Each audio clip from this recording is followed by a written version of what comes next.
चलिए बेटा, तो हम लोग शुरू करते हैं अपनी आज की बात। बेटा, अपनी लास्ट क्लास में मैंने आप लोगों को मैक्सिमम लिमिट ऑफ बायबैक जो है वहां तक मैंने आप लोगों को सारी चीजें समझा दी थी। यस और नो? हाँ जी, वहां तक सारी चीजें समझ ली थी अपन ने। अब आज अपने को आगे चलना है और अपने को करने हैं उसके क्वेश्चन। ठीक है, तो आप लोग सब लोग मेरे साथ में एग्जाम्पल नंबर 1 लिखेंगे। Calculate maximum allowed buyback from following information। लो भाई, हमारा मैक्सिमम अलाउड बायबैक कितना है ये अपने को कैलकुलेट करना है इस इंफॉर्मेशन से, इस जानकारी से जो अब मैं यहां पे आप लोगों को बताने वाला हूं। सबसे पहला मैंने लिखा equity share capital of ₹10 each, 10 lakh. बेटा आप मुझे जल्दी से बताओ कि अगर मेरी 10 लाख रुपीस की इक्विटी शेयर कैपिटल है और 10 रुपए का एक शेयर है, तो मेरे नंबर ऑफ इक्विटी शेयर कितने हो गए? 1 लाख। और आप एक साल में 25% से ज्यादा इक्विटी शेयर का बायबैक नहीं कर सकते। दैट मीन्स आप 25,000 इक्विटी शेयर से ज्यादा का बायबैक नहीं कर सकते। यस और नो? अच्छा, 6% प्रेफरेंस शेयर कैपिटल, ये है आपकी वही 10 लाख की। अब बात करें रिजर्व्स एंड सरप्लस,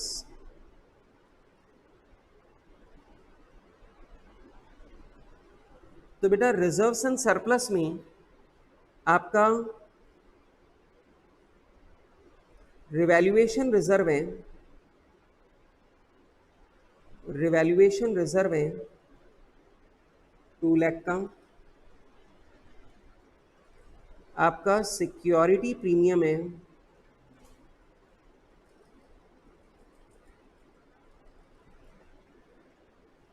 3 लाख का।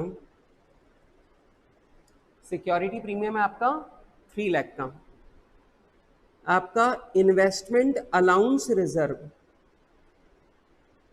इन्वेस्टमेंट अलाउंस रिजर्व, ये है आपका 5 लाख का। आपका जनरल रिजर्व है 5 लाख का। और आपका P&L का बैलेंस है 3 लाख का। ठीक है, अब आपके 6% इंटरेस्ट वाले डिवेंचर्स हैं आपके 20 लाख के। और आपकी जो करंट लाइबिलिटीज हैं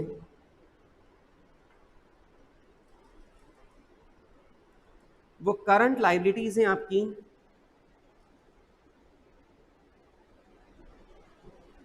30 लाख रुपीस की।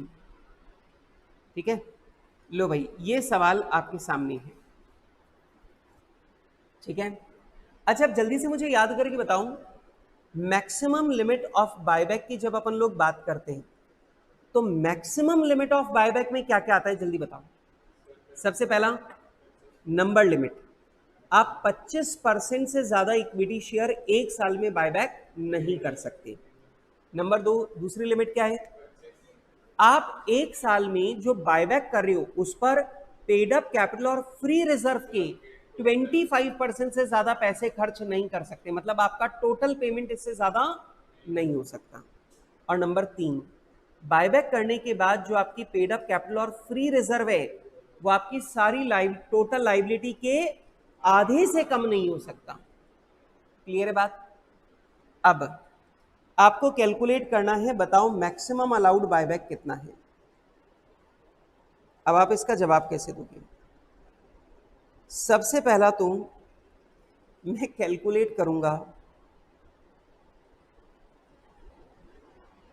Calculation of paid up capital and free reserves. अपनी पेड अप कैपिटल और फ्री रिजर्व कितना है, पहले तो बेटा अपने को ये फाइंड आउट करना है। अब जरा जल्दी से बताऊं, आपकी इक्विटी शेयर कैपिटल कितनी है? 10 लाख। आपकी प्रेफरेंस शेयर कैपिटल कितनी है? 10 लाख। अच्छा बेटा, फ्री रिजर्व की बात करें तो ये बताओ, क्या रिवैल्यूएशन रिजर्व फ्री रिजर्व होता है? नहीं, रिवैल्यूएशन रिजर्व तो रियल प्रॉफिट ही नहीं है, तो फ्री रिजर्व कैसे हो सकता है? अरे एक मिनट, याद आ रहा है नहीं आ रहा? रिवैल्यूएशन रिजर्व फ्री रिजर्व होता है क्या? लिस्ट देखो, तुम्हारे पास एक लिस्ट बनी हुई है, लिस्ट देखो, क्या रिवैल्यूएशन रिजर्व फ्री रिजर्व होता है? नहीं। क्यों? क्योंकि ये रियल प्रॉफिट नहीं है, और क्योंकि ये रियल प्रॉफिट नहीं है तो आप इसका इस्तेमाल डिविडेंड बांटने के लिए कर ही नहीं सकते, तो फ्री रिजर्व नहीं है। अच्छा, सिक्योरिटी प्रीमियम फ्री रिजर्व है क्या? यस, गिनती करने में है पर यूज नहीं कर सकते हैं। अच्छा, इन्वेस्टमेंट अलाउंस रिजर्व, सर ये तो स्टैट्यूटरी रिजर्व है, ये तो इनकम टैक्स में टैक्स बचाने के लिए बनाते हैं, 8 साल तक काम में नहीं ले सकते। सर ये तो स्टैट्यूटरी रिजर्व है, ये भी फ्री रिजर्व नहीं है। क्या जनरल रिजर्व और पी&एल फ्री रिजर्व है? यस। तो भाई साहब 3 चीजें तुम्हारी फ्री रिजर्व है। तो बताओ, सिक्योरिटी प्रीमियम फ्री रिजर्व है, ले लो भाई, कितना?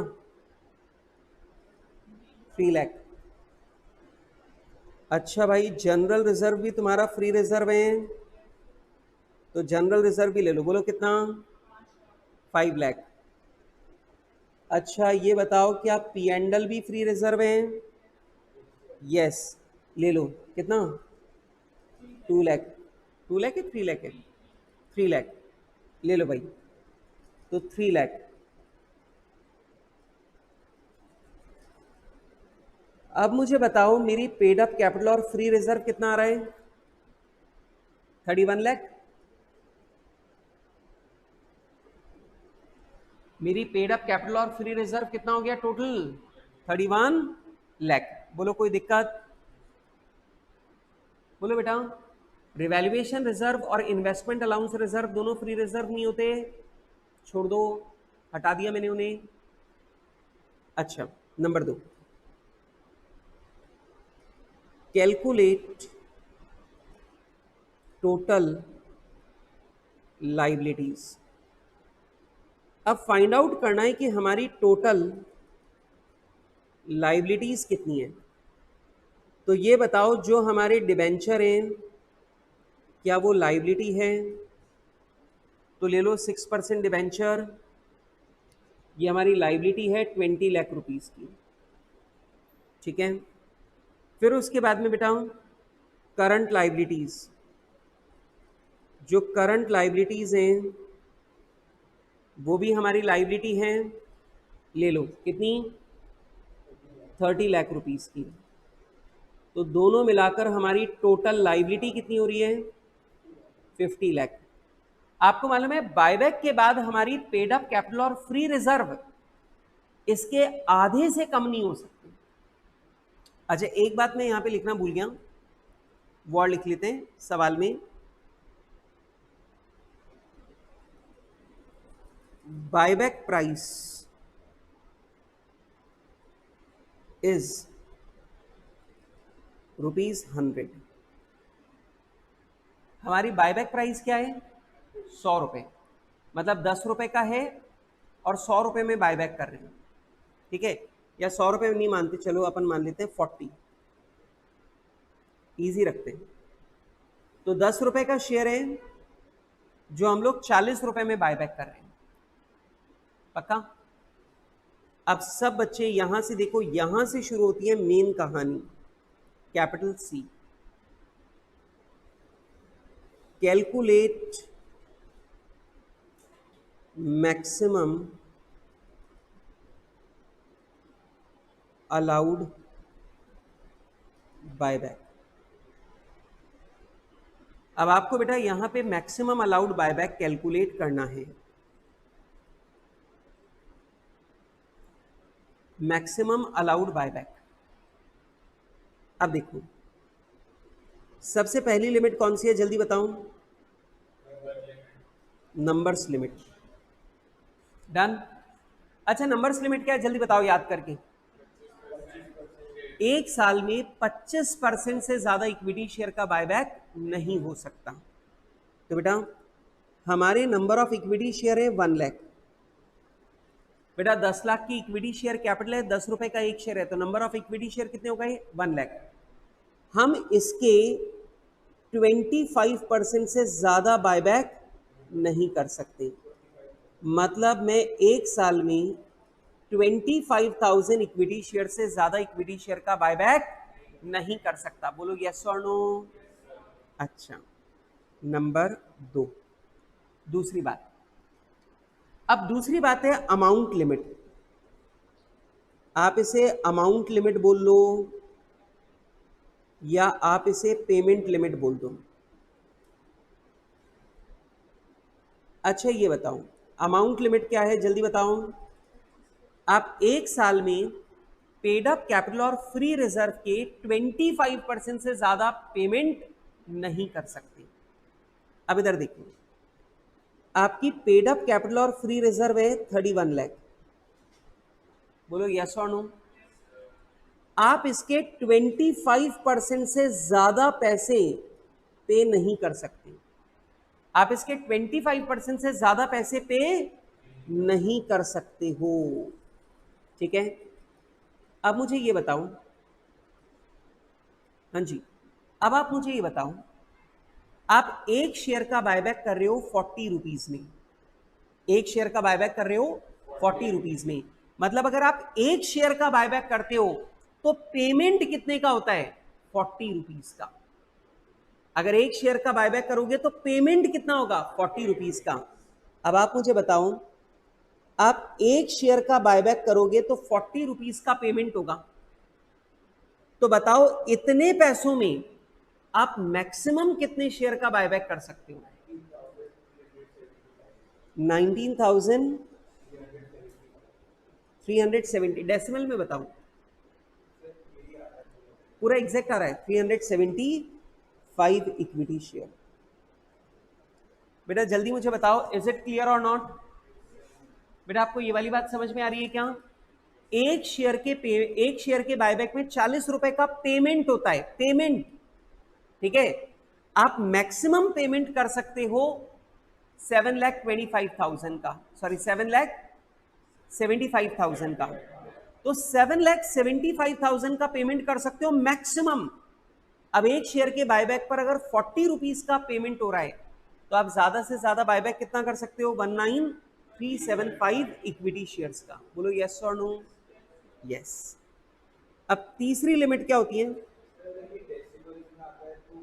हमेशा नीचे राउंड ऑफ होगा, क्योंकि अगर आपने ऊपर राउंड ऑफ कर दिया तो लिमिट पार हो जाएगी, इसलिए हमेशा नीचे राउंड ऑफ करते हैं। जैसे ही आ रहा होता 19,374.9 तो भी 74 ही लेता, क्योंकि 0.10 भी ऊपर गया ना तो कानून टूट जाएगा। नहीं आया समझ में?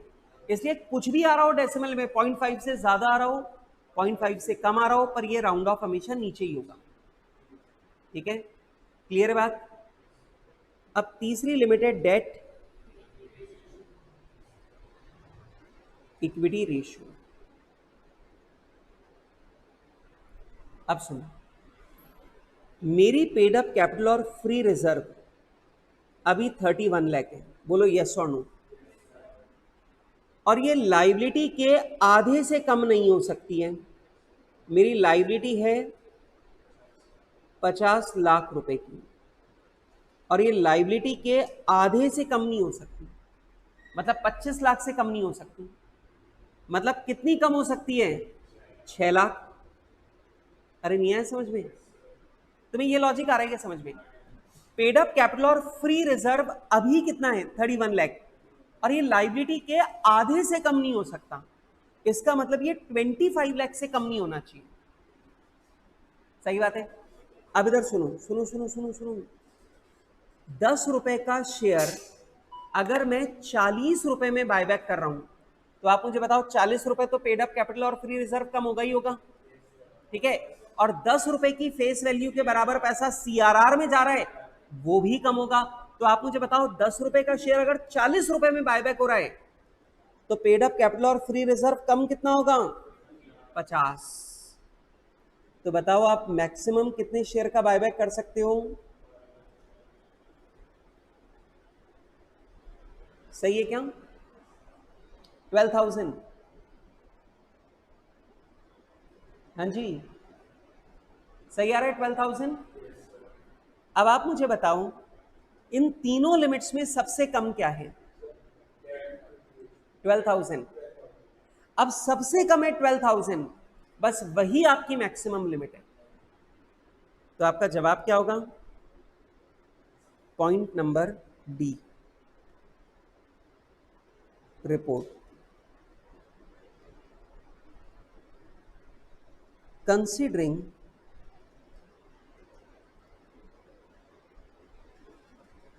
above limits,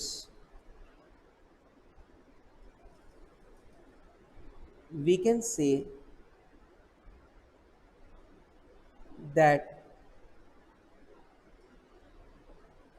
our maximum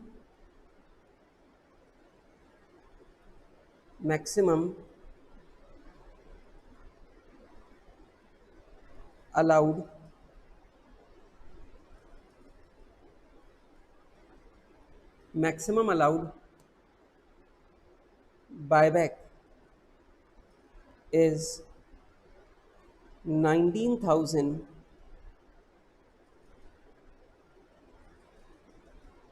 equity shares, is, sorry 12,000 equity shares।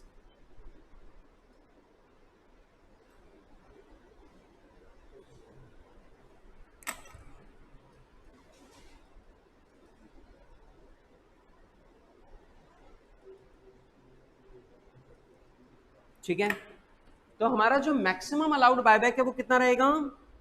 12,000 equity shares. 12,000 equity shares. जल्दी से मुझे बताओ, इज देयर एनी डाउट? क्या इस सवाल में कोई भी डाउट है? अब मैं अगर बता दूं यही सवाल हमारे एग्जाम में 8-9 बार आ चुका है, तो आप मुझे बताओ क्या ये बिल्कुल मुफ्त के नंबर है? ठीक है, अच्छा चलो मैं सवाल बदल के दूं तुम्हें, तुम करके बताना।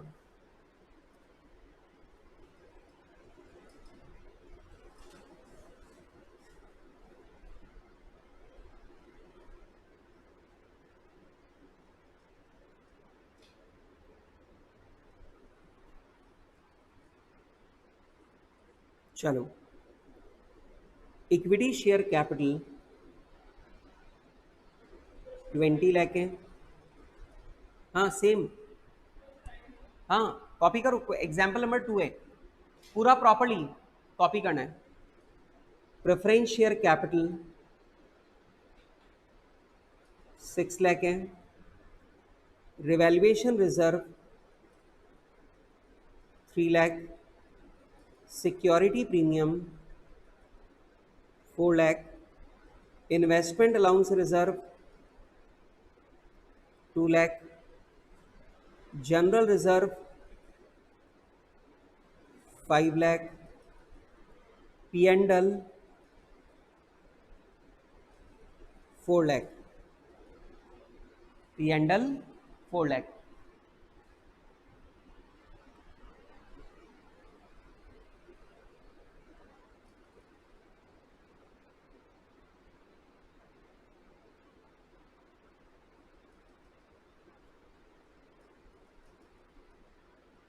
कर दूं थोड़ा सा स्क्रॉल? ओके, डिबेंचर हमारे 30 लाख के हैं और करंट लाइबिलिटी हमारी 40 लाख रुपीस की है और बायबैक प्राइस हमारी 30 रुपीस की है। लो, पूरा सवाल प्रॉपर्ली विजिबल है? चलो, मुझे जल्दी से सवाल करके बताओ मैक्सिमम अलाउड बायबैक कितना?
हाँ जी बताओ, जल्दी से मुझे बताओ।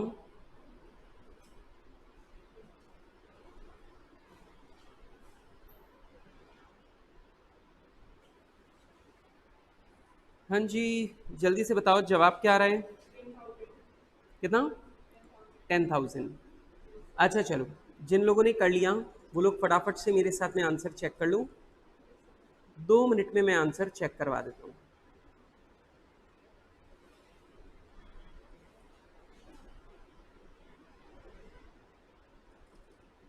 चलो, अब मुझे ये बताओ, हमारे नंबर ऑफ इक्विटी शेयर कितने? 20 लाख की paid up capital, equity capital है, 10 रुपए का एक शेयर है, तो नंबर ऑफ इक्विटी शेयर है हमारे 2 लाख। हम एक साल में 25% से ज़्यादा इक्विटी शेयर का बायबैक नहीं कर सकते। मतलब अपन मैक्सिमम 50,000 इक्विटी शेयर का बायबैक कर सकते हैं। बोलो यस और नो? यस। अब बात करें अमाउंट लिमिट की, तो हमारी पेड अप कैपिटल और फ्री रिजर्व कितना आ रहा है? 39 लाख। अब हमारी पेड अप कैपिटल और फ्री रिजर्व है 39 लाख का। बेटा रिवैल्यूएशन रिजर्व और इन्वेस्टमेंट अलाउंस रिजर्व ले तो नहीं लिया? हाँ। अच्छा, अब ये बताओ आप मैक्सिमम पेमेंट कितना कर सकते हो अपनी पेड अप कैपिटल और फ्री रिजर्व के 25% के बराबर? बताओ कितना होता है? 9,75,000। अब 9,75,000 का मैक्सिमम पेमेंट कर सकते हो, जबकि आप एक इक्विटी शेयर का बायबैक कर रहे हो कितने में? 30 रुपीज में। तो आप मुझे जल्दी से बताओ मैक्सिमम बायबैक कितना हो सकता है? 32,500 इक्विटी शेयर का बायबैक आप कर सकते हो मैक्सिमम। यस और नो? अच्छा, अब डेट इक्विटी रेशियो की बात करें। अभी हमारी जो पेड अप कैपिटल और फ्री रिजर्व है वो 39 लाख का है, और ये लाइबिलिटी के आधे से कम नहीं हो सकता, और हमारी लाइबिलिटी है 70 लाख। तो आप मुझे बताओ, हमारी पेड अप कैपिटल और फ्री रिजर्व 35 लाख से कम नहीं हो सकता, मतलब कितना कम हो सकता है? 4 लाख। अब सुनो, 10 रुपए का शेयर अगर आप 30 रुपए में बायबैक कर रहे हो, तो आप मुझे बताओ पेड अप कैपिटल और फ्री रिजर्व कितना कम होगा? 40।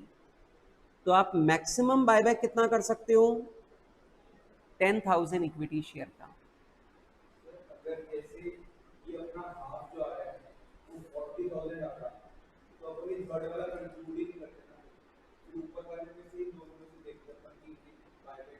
नहीं नहीं, बायबैक अलाउड ही नहीं होता ना, फिर जीरो हो जाता। फिर यहां पे लिमिट आती है 0। हाँ ठीक है, अब यहां पे माइनस में आ गए, इसका मतलब तीसरी कंडीशन के मुताबिक आप बायबैक कर ही नहीं सकते, तो आपका मैक्सिमम अलाउड बायबैक क्या हो जाएगा? 0। 0। ठीक है, अभी अब आप मुझे बताओ यहां पे मैक्सिमम अलाउड बायबैक कितना आएगा? ये आ जाएगा 10,000 equity share. Maximum allowed buyback कितना हो जाएगा? 10,000 इक्विटी शेयर। डन। बताओ बहुत कठिन था? पक्का आसान है बात? अच्छा चलो, तो मैं सोच रहा हूं कि अब अपन इसके बाद में जर्नल एंट्रीज को डिस्कस करते हैं। ठीक है, इवन तो इसके सवाल बहुत सारे हैं अपने पास, लेकिन सवालों के अंदर अपने से जर्नल एंट्री भी पूछेगा, तो मैं सोच रहा हूँ पहले जर्नल एंट्री और बाकी सब चीजें सीख लेते हैं, फिर अपन इधर आके काम करेंगे। डन। चलो हेडिंग डालूं, टॉपिक नंबर 2, और टॉपिक नंबर 2 कर दूं journal entries for buyback of equity shares. Sir आप सिर्फ इक्विटी शेयर क्यों सिखा रहे हो? क्योंकि बेटा आपके सिलेबस में सिर्फ इक्विटी शेयर का बायबैक है, ठीक है।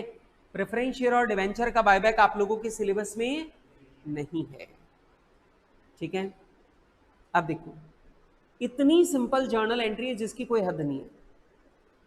अब देखो सबसे पहला इधर आओ, कुल मिला के जर्नल एंट्री होती है 4। कितनी होती है? 4। बायबैक की 4 होती है। अब बायबैक की 4 क्या? सबसे पहला जो बायबैक कर रहे हो वो पैसा ड्यू करो, तो क्या लिखेंगे? व्हेन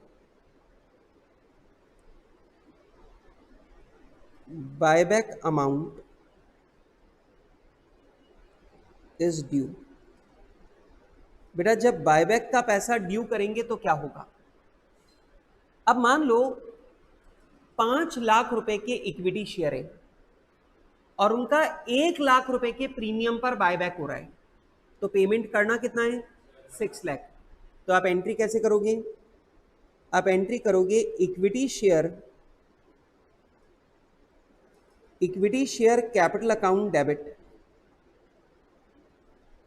5 लाख। अब आपको 1 लाख रुपए प्रीमियम देना है तो कर दो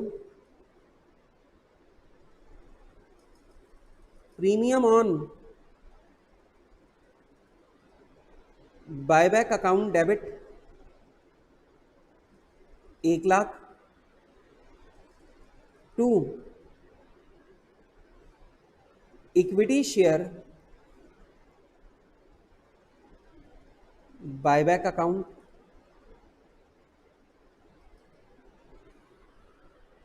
बेटा बताओ बात समझ में आ रही है? इक्विटी शेयर कैपिटल को मैंने डेबिट कर लिया तो इक्विटी शेयर कैपिटल कम हो गई। प्रीमियम ऑन बायबैक को डेबिट कर लिया क्योंकि ये एक खर्चा है और खर्चे हमेशा डेबिट होते हैं, और पैसा देना है तो मैंने क्रेडिट कर लिया to equity share buyback account. Done. अब मुझे पैसा पे करना है when buyback amount is paid. अब बेटा जब बायबैक का पैसा पे करेंगे तो हमारी एंट्री हो जाएगी equity share buyback account debit to bank.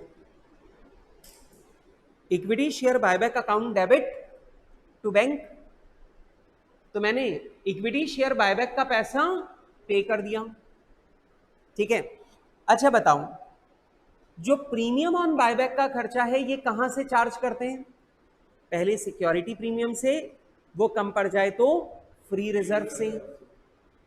तो एंट्री क्या होगी? When premium on buyback is charged.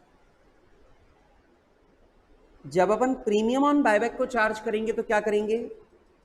पहले काम में लेंगे सिक्योरिटी प्रीमियम, तो अपन करेंगे सिक्योरिटी प्रीमियम अकाउंट डेबिट। जैसे अपन पी&एल से चार्ज करते हैं खर्चा तो अपन क्या करते हैं? पी&एल अकाउंट डेबिट, वैसे ही अपन कर रहे हैं security premium account debit.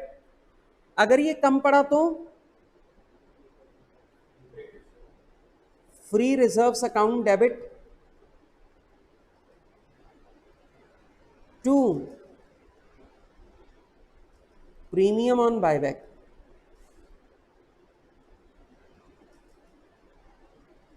Account. बोलो बेटा ये बात समझ में आ रही है? तो मैंने प्रीमियम का खर्चा सिक्योरिटी प्रीमियम या फ्री रिजर्व से मीट आउट कर लिया। अब लास्ट याद है, जितनी फेस वैल्यू का बायबैक फ्री रिजर्व के पैसों से हो रहा है, उतना पैसा फ्री रिजर्व से सीआरआर में ट्रांसफर करना है। कर दूं? When free reserves used is transferred to CRR। जब अपन फ्री रिजर्व को सीआरआर में ट्रांसफर करेंगे तो एंट्री हो जाएगी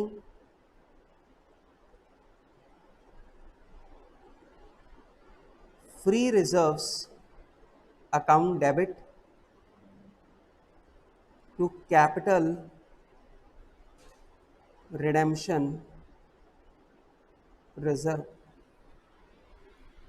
free reserve account debit to capital redemption reserve. खत्म। आप मुझे बताओ, क्या ये 4 एंट्री बड़ी कठिन है? सबसे पहला मैंने बायबैक का पैसा ड्यू किया, 5 लाख रुपए की इक्विटी शेयर कैपिटल 1 लाख रुपए के प्रीमियम पे बायबैक करनी है, तो अपन कर देंगे equity share capital account debit 5 lakh, premium on buyback account debit 1 lakh to equity share buyback account 6 lakh. फिर पे कर दूं equity share buyback account debit to bank 6 lakh paid. ठीक है, अब बात आ रही है जो प्रीमियम का खर्चा डेबिट किया है वो चार्ज करना है, तो कर लो सिक्योरिटी प्रीमियम अकाउंट डेबिट, कम पड़े तो free reserve account debit to premium on buyback. ठीक है, और बेटा अगर आपने फ्री रिजर्व के पैसों से फेस वैल्यू का बायबैक किया है तो वो पैसा फ्री रिजर्व से सीआरआर में जाएगा, तो अपन कर देंगे free reserve account debit to capital redemption reserve. Done and dusted, बात खत्म। जल्दी बताऊं, कोई दिक्कत?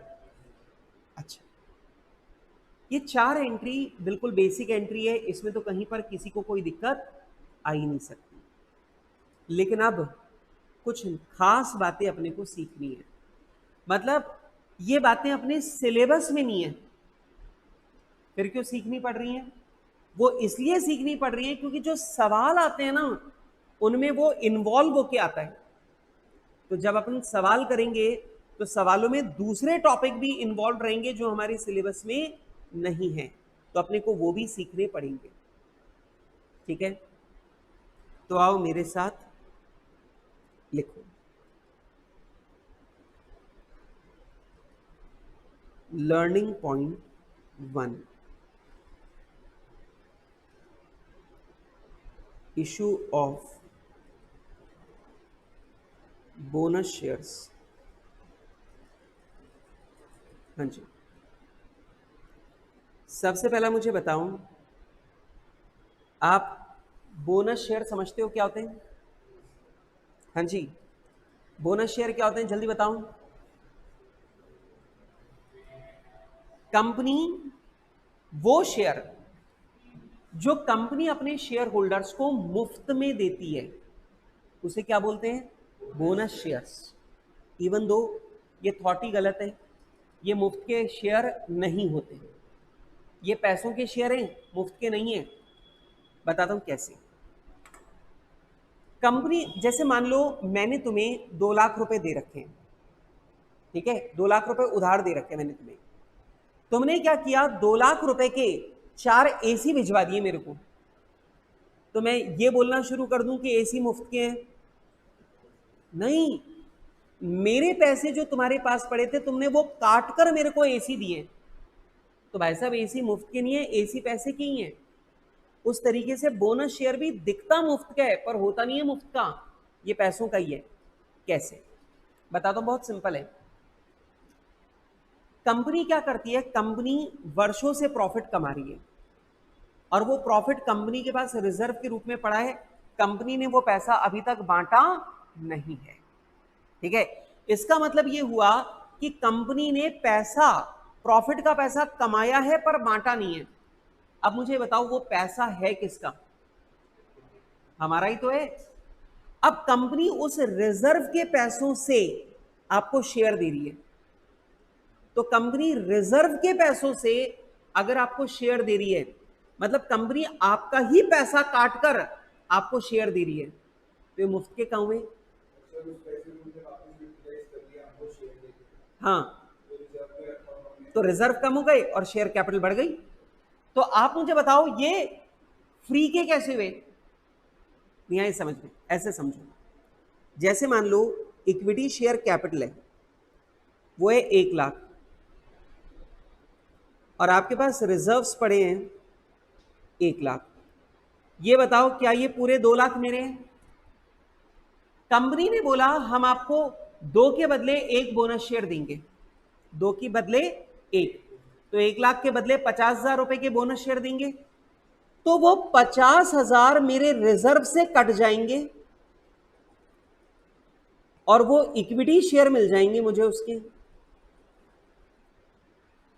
तो रिजर्व आपका कम हो जाएगा और इक्विटी शेयर कैपिटल आपकी बढ़ जाएगी। अब सवाल ये आता है कि ये रिजर्व का पैसा किसका है? मेरा। तो मेरे पैसे काटकर अगर आपने मेरे को शेयर दे दिए तो मेरे लिए मुफ्त के काम हुए। नहीं आया समझ में? वैसे एक और बात, अगर आप ध्यान से देखो तो जब बोनस शेयर इशू होता है तो रिजर्व हो जाता है कम और इक्विटी कैपिटल हो जाती है ज्यादा।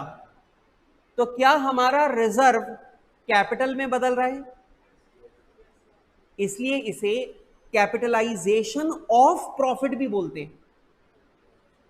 बोनस इशू को, बोनस शेयर को कैपिटलाइजेशन ऑफ प्रॉफिट भी बोलते हैं। क्यों? क्योंकि हम अपने प्रॉफिट को कैपिटल में बदल रहे हैं। तो इसे क्या बोलते हैं? कैपिटलाइजेशन ऑफ प्रॉफिट भी बोलते हैं। बोलो बेटा, बात समझ में आ रही है क्या? अरे बोलो भाई, पक्का? चलो अब ध्यान से सुनो।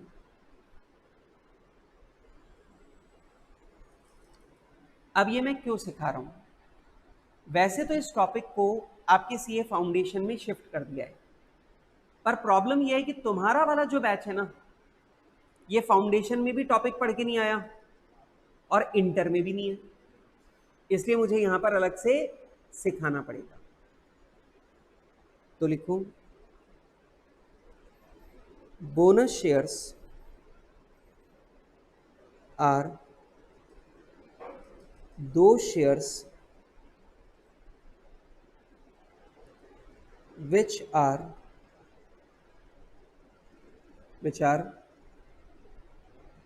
issued by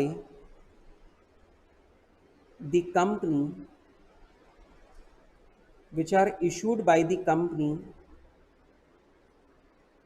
without taking any cash from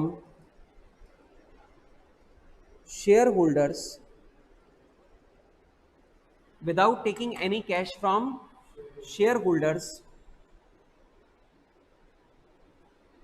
and adjusting the due money from reserves। और बेटा इसका पैसा कंपनी एडजस्ट कहां से करती है? रिजर्व से।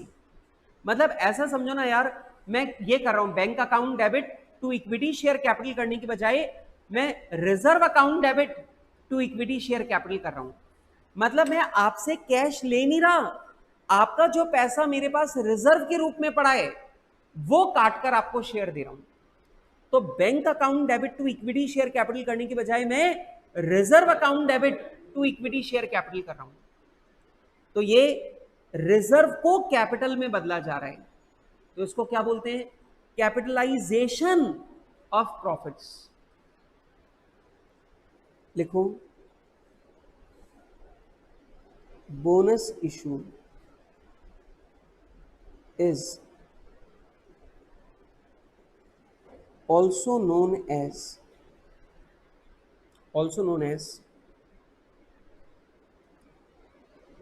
capitalization of profits।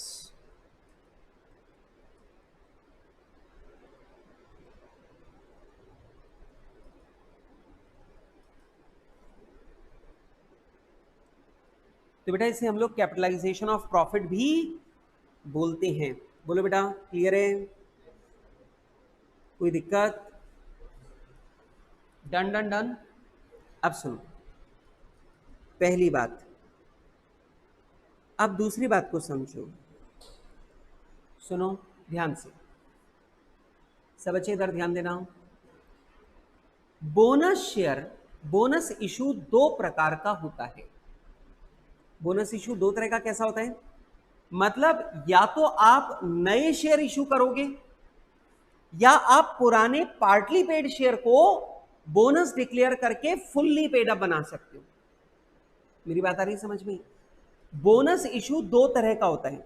पहला, या तो मैं तुमको नए शेयर इशू कर दूं, या फिर दूसरा, मैं तुमको नया शेयर इशू नहीं कर रहा, जो तुम्हारे पार्टली पेड पुराने शेयर हैं, मैं बिना तुमसे पैसा लिए बाकी बचे हुए पैसों को फुल्ली पेड बना दूं।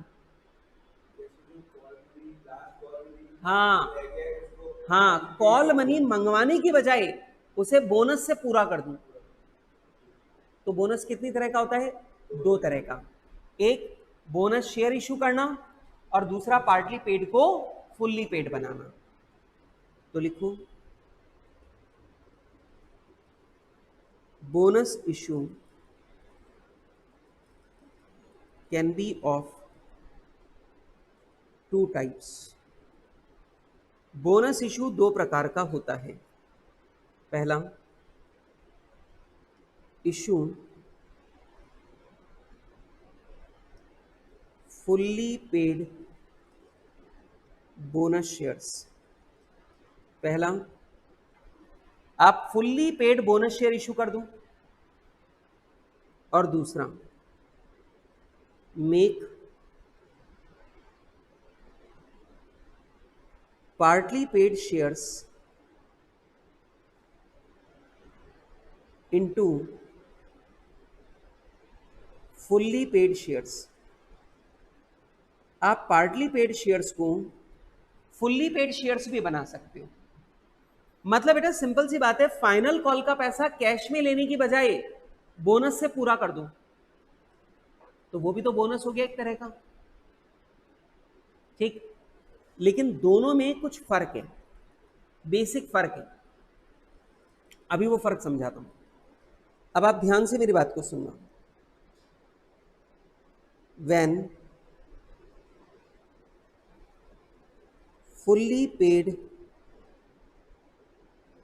Bonus shares are issued. बेटा अगर आपने fully paid bonus share issue किए हैं, अगर आपने fully paid bonus share issue किए हैं, तो अकाउंटिंग कैसे होगी? सबसे पहला, पैसे अरेंज करो। बोनस देना है ना, तो बोनस देने के लिए सबसे पहले क्या चाहिए? फंड, पैसे। When funds are arranged. अब मान लो अपन ने फंड्स अरेंज किए। अब प्लीज इधर लिखना बंद करो, प्लीज सुनो, सब लोग लिखना बंद कर दो, प्लीज सुनो। सीआरआर जो आपने बनाया है उसका एक ही पर्पस अलाउड है, fully paid bonus share issue करना। That is the only purpose allowed. तो आप मुझे बताओ, अगर किसी रिजर्व का एक ही पर्पस है और वही पर्पस आप लेने जा रहे हो, तो सबसे पहले आप उसी का इस्तेमाल करोगे, हाँ कि ना? मेरी बात समझ में आ रही है? सीआरआर कैपिटल रिडेम्पशन रिजर्व जो अभी बनाया, उसका सिर्फ और सिर्फ एक ही यूज आ सकता है, क्या? Fully paid bonus share issue करना। तो अगर मैं fully paid bonus share issue कर रहा हूं, तो सबसे पहले किसे काम में लूंगा? सीआरआर को। तो ले लो, capital redemption reserve account debit, सबसे पहले इसे काम में लेंगे। नंबर 2, सिक्योरिटी प्रीमियम से भी fully paid bonus share issue करना अलाउड है। तो आप मुझे बताओ, दूसरे नंबर पर मैं किसे काम में लूंगा? सिक्योरिटी प्रीमियम को। तो मैं कर दूंगा सिक्योरिटी प्रीमियम अकाउंट डेबिट। अब सुनना मेरी बात को, लेकिन सिक्योरिटी प्रीमियम सिर्फ वही बोनस शेयर इशू के काम में आ सकता है जो आपको कैश में रिसीव हुआ है। वो सिक्योरिटी प्रीमियम जो आपको कैश में रिसीव नहीं हुआ, आप उसको बोनस शेयर इशू करने के काम में नहीं ले सकते। अब आप मुझे बोलेंगे सर मतलब बताओ, मैं बताता हूं। जैसे मान लो आपने 11 लाख रुपए की बिल्डिंग खरीदी और पेमेंट करने के लिए आपने 10 लाख रुपए के इक्विटी शेयर 1 लाख रुपए के प्रीमियम पर दे दिए। ठीक है, अब हिसाब लगाओ, बिल्डिंग आ रही है, तुम करोगे building account debit 11 lakh, to equity share capital 10 lakh, to security premium 1 lakh. अब ये जो 1 लाख रुपए का सिक्योरिटी प्रीमियम आया है, ये बिल्डिंग के रूप में आया है, कैश में नहीं आया। और क्योंकि ये कैश में नहीं आया, आप इससे बोनस शेयर इशू नहीं कर सकते। Got my point? पक्का? अच्छा, इन दोनों को इस्तेमाल करने के बाद भी अगर पैसे कम पड़े तो फिर काम में लेना फ्री रिजर्व्स। तो आ जाएगा फ्री रिजर्व्स अकाउंट डेबिट। बेटा क्या फ्री रिजर्व की लिस्ट मैंने ऊपर लिखवा रखी है? तो दोबारा लिखवाने की जरूरत नहीं है। तो सबसे पहला पैसा कहां से लेना है? बोलो नंबर 1 कहां से लोगे? कैपिटल रिजर्व से। फिर पैसा लोगे security premium received in cash से। और अगर ये पैसा कम पड़ा तो फिर पैसा लोगे कहां से? फ्री रिजर्व से। ठीक है, और बेटा फिर अपन कर देंगे 2 बोनस टू शेयर होल्डर्स।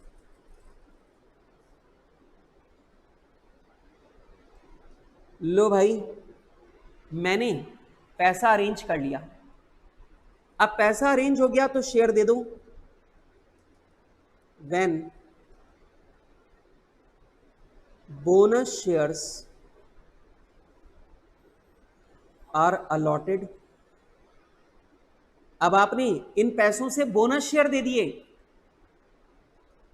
तो एंट्री हो जाएगी bonus to shareholders account debit, bonus to shareholders account debit to equity share capital. कभी कभार बोनस शेयर प्रीमियम पर भी इशू करा देता है, तो बोनस शेयर अगर प्रीमियम पर इशू करा दें तो यहां पे टू सिक्योरिटी प्रीमियम भी आ जाएगा।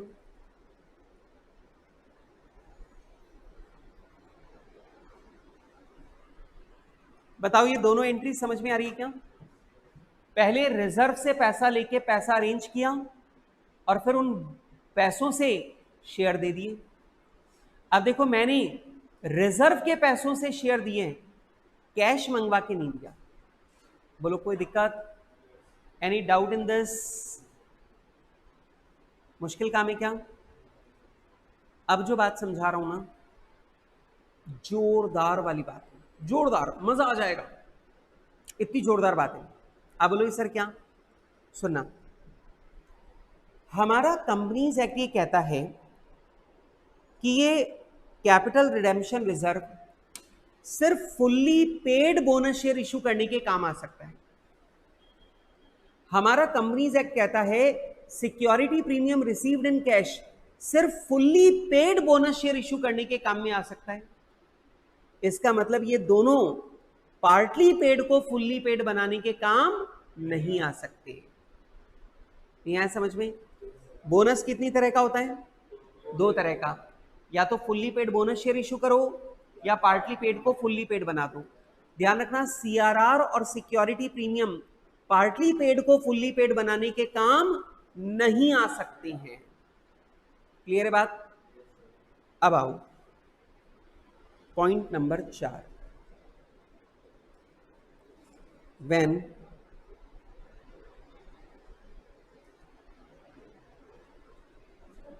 हाँ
done.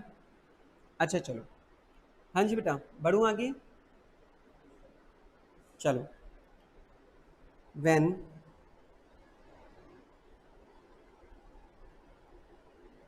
partly paid equity shares, when partly paid equity shares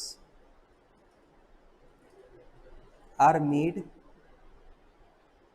fully paid up। बेटा पार्टली पेड शेयर को जब अपन फुल्ली पेड बनाते हैं बोनस से, तो काम कैसे होगा?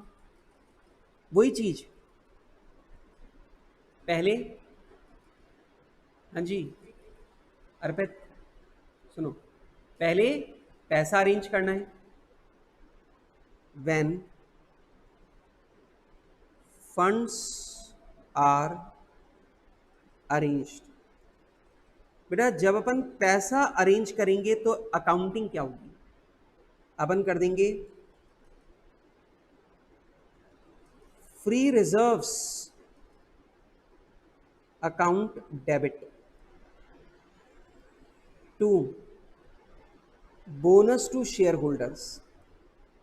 अब आप मुझे जल्दी से देख के बताओ, क्या पहले वाली एंट्री में और इस वाली एंट्री में कोई फर्क है क्या? फर्क है। देखो मैंने सीआरआर और सिक्योरिटी प्रीमियम का इस्तेमाल नहीं किया, अलाउड ही नहीं है वो यूज करना, इसलिए मैंने देखो उनको यूज नहीं किया। अब पैसे तो अरेंज हो गए, अब फाइनल कॉल ड्यू करो। When final call is due, बेटा जब फाइनल कॉल ड्यू होगी तो अपन कर देंगे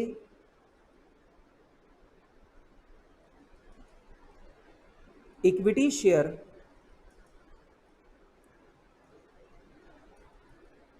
final call account debit, equity share final call account debit to equity share capital. तो लो बेटा मैंने कर दिया equity share final call account debit to equity share capital, done. और लास्ट, अब बताओ ये फाइनल कॉल का पैसा कैश में रिसीव करूं या बोनस से पूरा करूं? बोनस से। When final call is adjusted with bonus, अब फाइनल कॉल को बोनस से एडजस्ट कर दो, तो यहां पे आ जाएगा bonus to equity shareholders, bonus to equity shareholders account debit to equity share final call. लो भाई, तो मैंने बोनस के पैसों से इक्विटी शेयर की फाइनल कॉल को मीट आउट कर दिया, तो बेटा जो पार्टली पेड शेयर थे वो सब क्या बन गए? Fully paid. बताओ ये बहुत कठिन काम है क्या?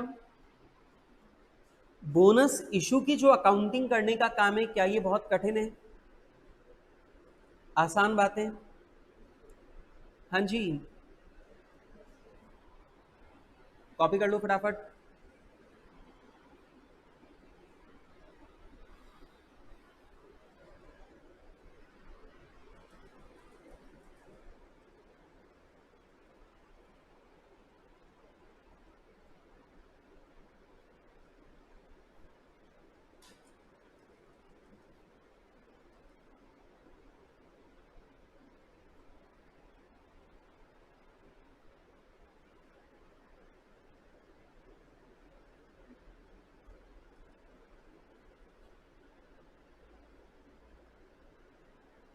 हाँ जी,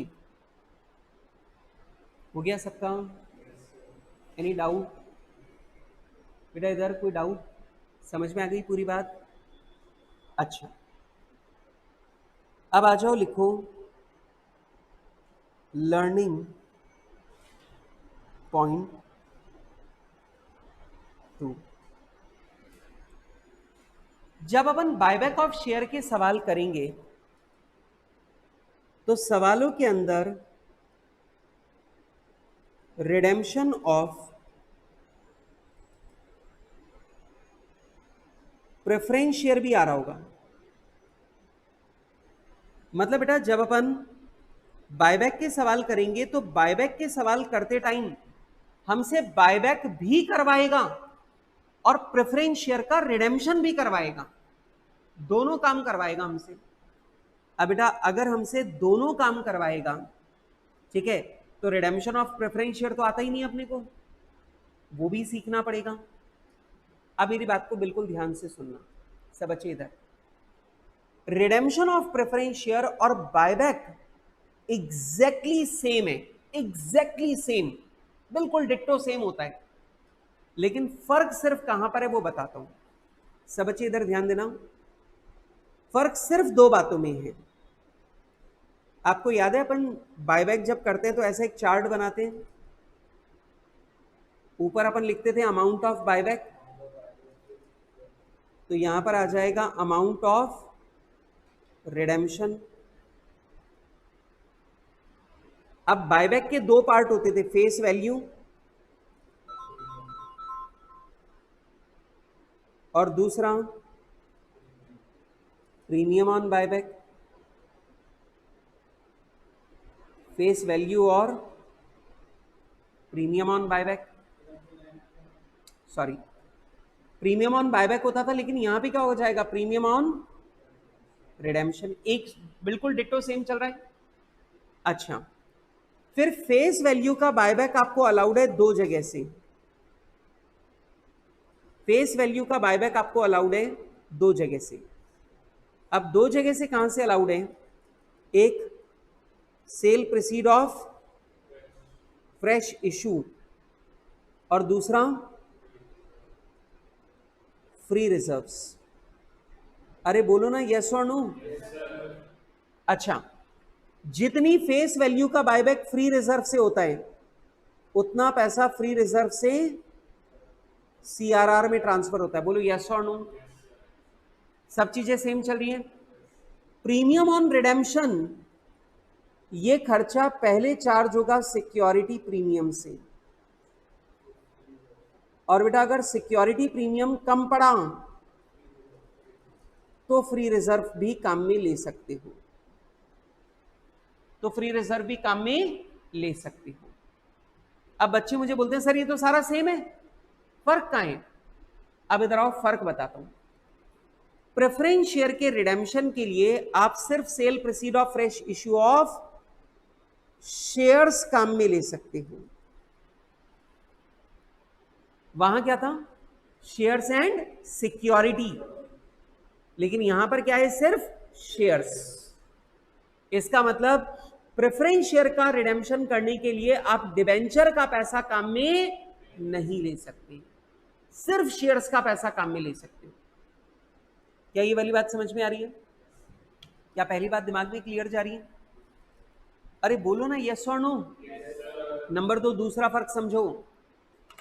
बायबैक में आप सेम चीज इशू नहीं कर सकते, लेकिन अगर आप प्रेफरेंस शेयर का रिडेम्पशन कर रहे हो तो प्रेफरेंस शेयर के रिडेम्पशन के लिए आप इक्विटी शेयर इशू करके भी पैसा ला सकते हो और प्रेफरेंस शेयर इशू करके भी पैसा ला सकते हो।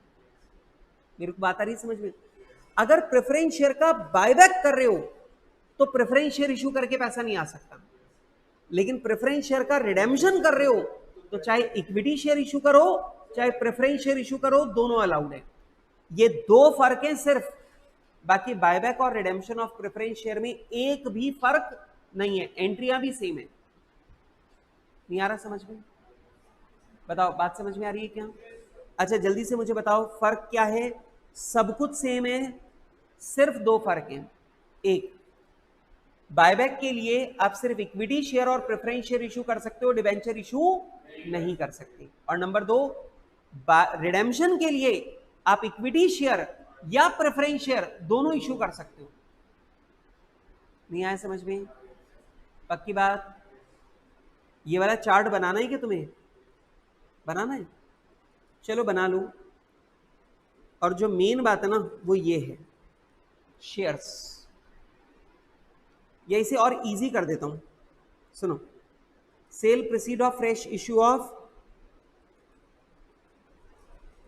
Equity shares and preference shares. अच्छा बताओ, इस बात से समझ में आ जाएगा क्या फर्क कहां है? फर्क भाई साहब यहीं पर है बस।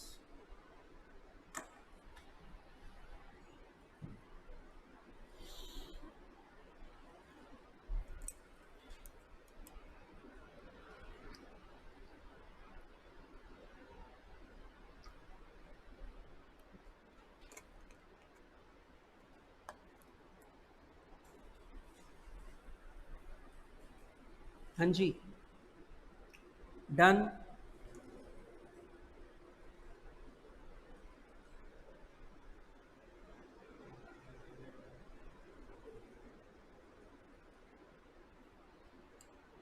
लिखवाऊं? अब आप लिखो फटाफट से, लिखिए। Buyback of shares,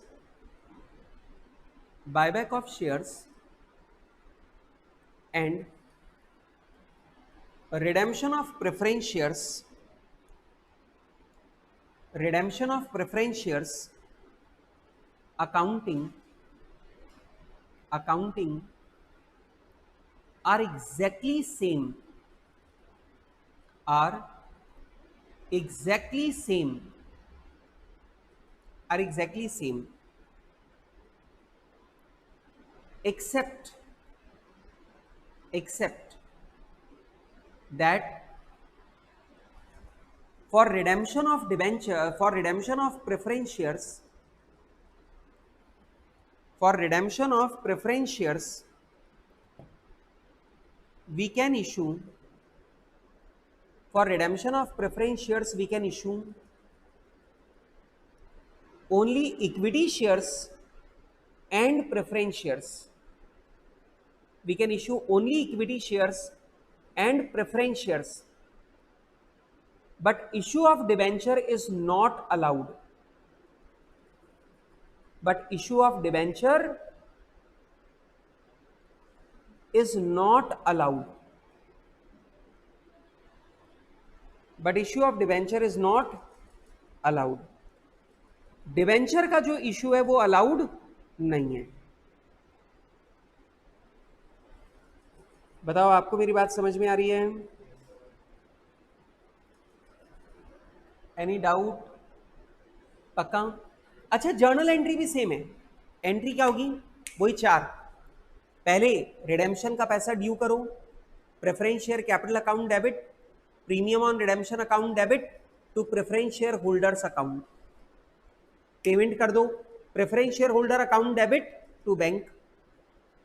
number 3, premium का खर्चा कहां से चार्ज होगा? सिक्योरिटी प्रीमियम और फ्री रिजर्व से। तो कर दो security premium account debit, free reserve account debit to premium on redemption. अच्छा, जितनी फेस वैल्यू का बायबैक फ्री रिजर्व के पैसों से हुआ है उतना पैसा फ्री रिजर्व से सीआरआर में डाल दो। तो free reserve account debit to CRR, खत्म। अब तुम देख के बताओ, सेम एंट्री है ना? Ditto same, exactly. अच्छा, ये जो सीआरआर है इसके नीचे चाहो तो लिख सकते हो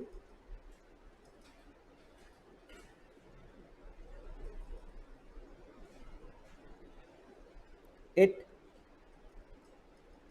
can be used only for issue of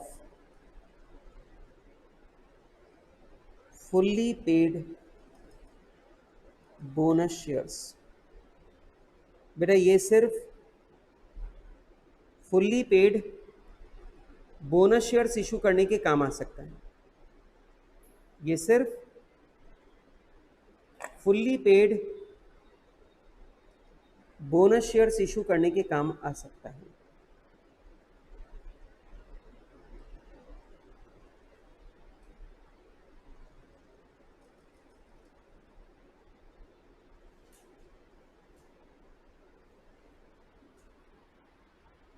ये सिर्फ fully paid bonus shares issue करने के काम आ सकता है। बताओ कोई दिक्कत? जल्दी जल्दी जल्दी मुझे बताओ, इज देयर एनी डाउट? पक्का? बस हमें इतनी ही बातें सीखनी है और हमें इतनी ही बातें लिखनी थी। ठीक है, अब हम सारे सवालों को करने के लिए बिल्कुल तैयार हैं। ठीक है, लेकिन सवालों तक अपन आएंगे, लेकिन पहले मैं चाहता हूं कि आप लोग नोट्स को एक बार रीड लगाओ। ठीक है, एक बार तसल्ली से पूरे नोट्स की रीडिंग लगाओ, फिर अपन सवाल सॉल्व करेंगे।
हाँ जी बेटा,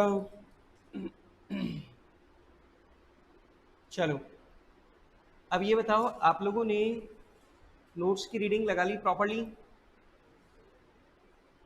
ठीक है, अगर आपने नोट्स की रीडिंग लगा ली तो अब आप लोग मेरे साथ में क्वेश्चन निकाल लो। पेज नंबर 43 है, जो पीडीएफ मैंने शेयर किया है, पर जो बुक अभी प्रिंट होकर के आएगी उसमें पेज नंबर आगे पीछे हो सकते हैं। ठीक है, आप लोग निकाल लीजिए।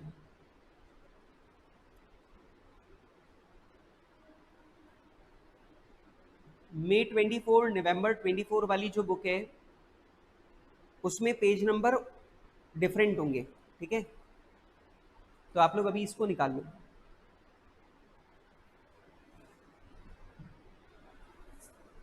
हाँ जी, 43।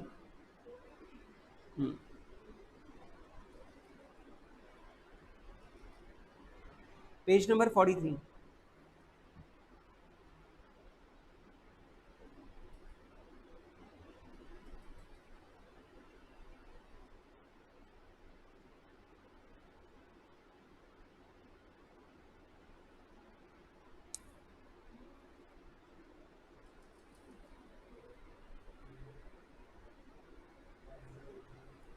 आगे स्क्रॉल करो, मिल जाएगा।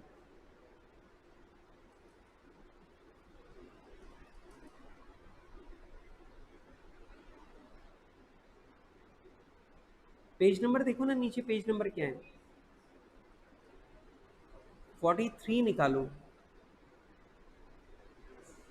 मिल गया?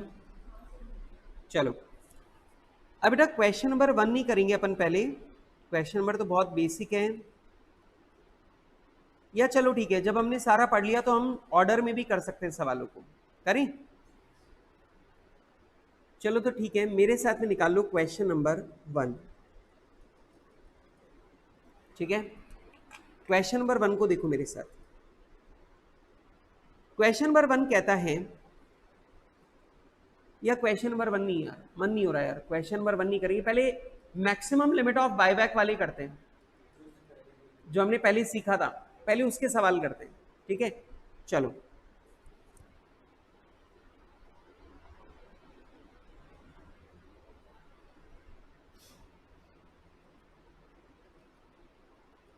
चलिए क्वेश्चन नंबर 4 पर आ जाओ सब बच्चे।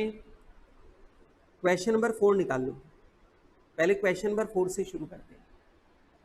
ठीक है, क्वेश्चन कह रहा है प्रथम limited, a non listed company has the following capital structure on 31 मार्च 2001। बेटा प्रथम लिमिटेड एक नॉन लिस्टेड कंपनी है और इसका जो कैपिटल स्ट्रक्चर है वो यहां पर आप लोगों को दिया गया है। इक्विटी शेयर कैपिटल दे रखा है, रिजर्व एंड सरप्लस दे रखा है, जनरल रिजर्व है, सिक्योरिटी प्रीमियम है, पी&एल है, रिवैल्यूएशन रिजर्व है, और लोन फंड्स भी आपको दे रखे हैं। अब जो बातें मैं पूछूं वो मुझे बताऊं। अगर एक शेयर 10 रुपए का है और आपकी पेड अप कैपिटल 30 लाख की है, तो इसका मतलब ये हुआ कि आपके total number of equity share कितने हैं? 3 लाख। एक साल में आप 25% से ज्यादा इक्विटी शेयर का बायबैक नहीं कर सकते हो।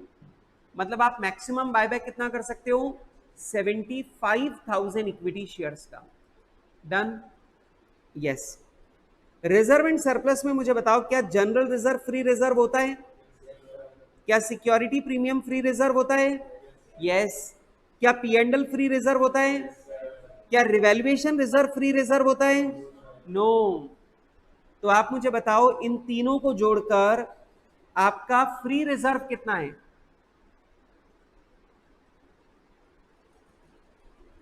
हाँ जी, क्या आपका फ्री रिजर्व 42,80,000 है? बोलो भाई। यस।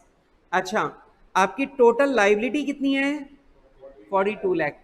आपको मालूम है आपकी पेड अप कैपिटल और फ्री रिजर्व लाइबिलिटी के आधे से कम नहीं हो सकता, मतलब 21 लाख से कम नहीं हो सकता।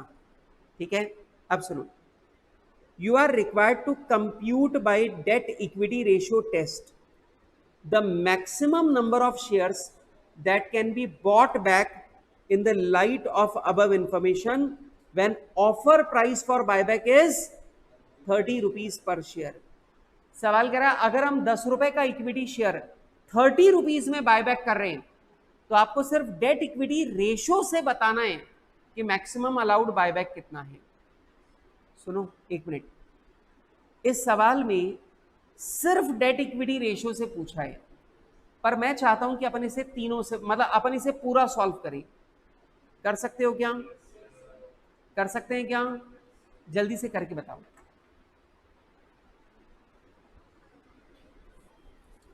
चलो चलो चलो जल्दी से करके बताओ।